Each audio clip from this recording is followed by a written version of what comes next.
Hello everyone, this is Jason from Primetime Aquatics. In this video we have a super cool species profile for you. It is the Pygmy Cory Cat. It is a great tiny little fish, good for those nano aquariums, very interesting personality. Let's take a closer look. So I'm actually going to be showing you two different tanks that feature this great fish, the Pygmy Cory Cat. I absolutely love this fish. This right here that you're looking at is a 55-gallon community tank that we set up a while ago that has a lot of really interesting fish. I'm going to go over some of the tank mates in a little while, a little bit later in the video. I'm going to show you this tank, but I'm also going to show you another tank where I really wanted to pull the Pygmy Corys out, isolate them so they're a little bit easier to film, to give you a better idea of what they look like up close and personal. So not only do we have them in this 55-gallon tank, but you're going to see them in this much smaller 2.3-gallon tank, and this is just for basically video purposes only. So let's get into this. This is a great fish. These are from South America, where the water there is often going to be on the softer side with a slightly lower pH. You're going to see that these fish are very tolerant of most water parameters, average water parameters. They do stay small. So these are the little tiny fish that you see here that are gray with the black horizontal stripes swimming around. They are going to max out. The females max out at about 1 inch. You can see one right there on top of the rock over there. They're going to max out at about 1 inch. The males are going to be a little bit smaller. The females are going to be a little bit rounder. In terms of the coloration, they're basically the same. They're not going to show a lot of color, but I will say this, and you're going to see this throughout the video. They have a tremendous ability to blend into their surroundings, and so if you keep them on a darker substrate and a darker background like you're seeing in the 55-gallon, they're going to appear a lot darker. Their body is going to be darker. The black coloration in their body is going to be darker. When you see them in the 2.3-gallon, with the lighter substrate and the lighter background, you're going to see that they lighten up considerably. Now, either way, they're not a very colorful fish, but they do change color based on their surroundings. One thing I want to mention before we go any further, if you're looking for these fish, can't find them locally, check out flipaquatics.com. They are a channel sponsor. I will have their information down in the description below. They do ship fish, and if you're looking for them, again, these are a great addition to that community tank. They are a very peaceful fish. I would say this is one of the more peaceful fish that you could possibly enjoy in an aquarium, and so you want to choose your tank mates wisely when you are looking for fish to keep with your Pygmy Cory Cats. They're peaceful and they are very small. Therefore, when it comes to tank mates, a lot of the smaller tetras, now when you look at the 55-gallon here, you're going to see some blue tetras, some Von Rio tetras, cherry barbs are in this tank. We have Mira rasboras, which are very small. We've got some platies in that 55-gallon as well. We do have bristlenose plecos, and so if you're looking for something like a cleanup crew, bristlenose plecos work just fine. Otocinclus would work well in that smaller tank. Mystery snails. Can you keep them with shrimp? Yes, you can keep the Pygmy Corys with shrimp, understanding that shrimplets, baby shrimp, might become a snack, but the adult shrimp should be fine because they're almost the same size. Other fish to consider, your standard neons are really great, whether those are the standards, the black neons.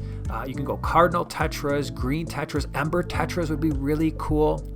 You also have pretty much all the rasboras. I mentioned this 55-gallon, we have the Mira rasbora, but pretty much any rasbora is going to work out well with your Pygmy Cory Cats. If you're going to do gouramis, I highly recommend you stay on the smaller side. I think the safest gourami option is going to be the honey gourami.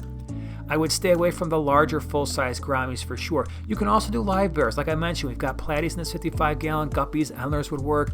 A really cool fish that's about the same size is the Florida least killifish. Those could work out well. You can do other Cory Cats, some smaller loaches like coolie loaches. Can you keep them with bettas? We get that question a lot. Possibly in the right size tank.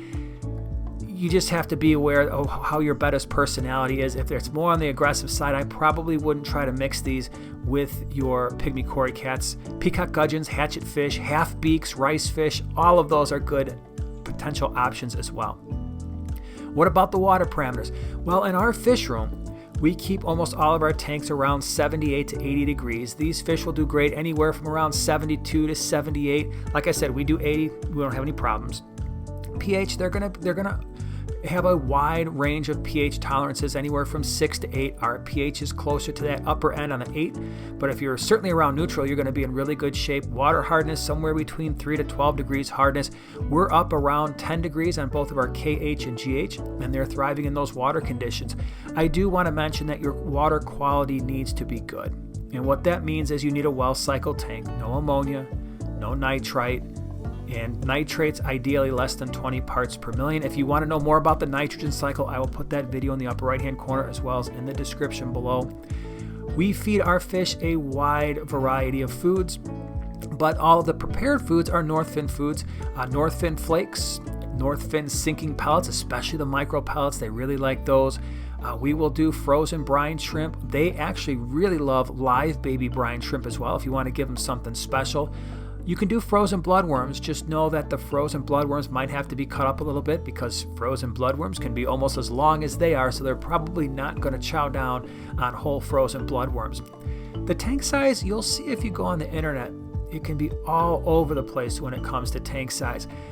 As you've been seeing throughout this video, we have them in a 55 gallon. We also have them in a 2.3 gallon. I don't recommend the 2.3 gallon long term, although that 2.3 gallon is a bookshelf tank, so it's actually as long as a 5 gallon. I would recommend at least a 5 gallon tank for Pygmy Corys, and here's the reason why. For Pygmy Cory Cats, you're going to want to keep them in a group. They're going to be by far more comfortable in a group of at least 6, and that's where we're seeing in the 2.3, we've got 6 in here in the display.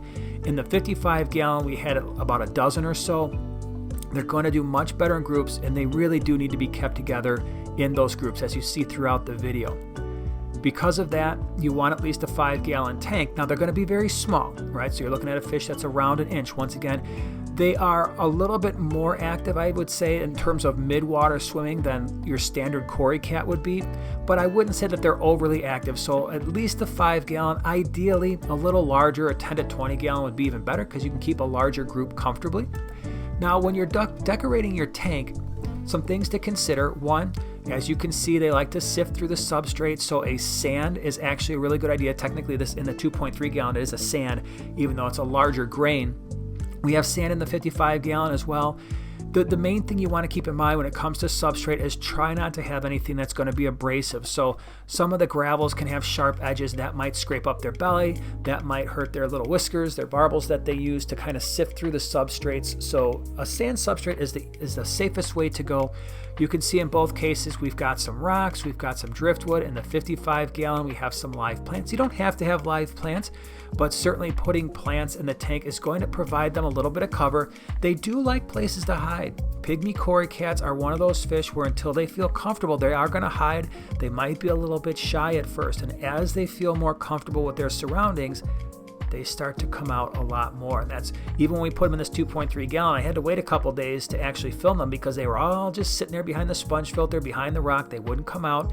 Once they realize there's nothing there that's going to eat them, once they realize they're going to get food, there's no danger, they will come out more. They can be a little bit afraid of people too when they come up to the tank. It's not uncommon for you to walk up to your tank and all your Pygmy Corys that you saw from across the room are now hiding. Give them time to acclimate and they will reward you. Now, if you're interested in breeding these fish, they breed a lot like other Cory Cats, where you're probably, once you see the eggs, you're going to want to remove the adults. The adults might eat the eggs. You're going to have some special challenges breeding Pygmy Cory Cats because the fry are so incredibly small. You're going to need infusoria or pulverized flake food. Once they get large enough, you can feed them live baby brine, but this is not necessarily an easy fish to raise the fry. But these are awesome little peaceful fish that are good for those smaller tanks. Like I said, 5 gallon or above, ideally 10 gallons or above. Keep them in a big group. They've got a great personality. They're going to swim a lot more in the open water, as you've been seeing throughout this video, than a lot of the other Cory Cats. They don't have that much color, but they do make up for it in personality. If you want more information on tank mates, once again, check out the description below. We will have all kinds of options for you down there. Appreciate you watching, and we'll see you in the next one.